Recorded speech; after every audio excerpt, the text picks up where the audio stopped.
Hello and welcome to Daily Tech Tutor. In this video, I'm going to teach you how to use free dice links in Monopoly Go. If this tutorial helps you, then consider subscribing and liking the video. Free dice links are special web links that can award you extra dice rolls in Monopoly Go without spending any in-game currency.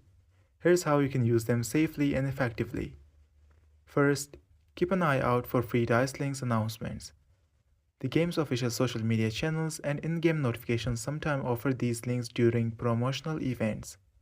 In addition, many games' websites also regularly share working free dice links. Be sure to verify that the source is reputable before clicking on any link. You can search free dice links Monopoly Go in your browser and tap on any website and scroll down to get the links. Once you find the links, just tap on them and you will be redirected to your game, where you will get your reward. Sometimes, these rewards have already been claimed by you inside the game and the links might not give you anything. One thing you should keep in mind is to always use caution when clicking on free dice links.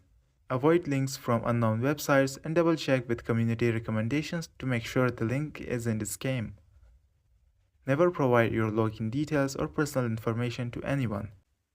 This is for today's tutorial. If this video helped you, then consider subscribing and liking the video.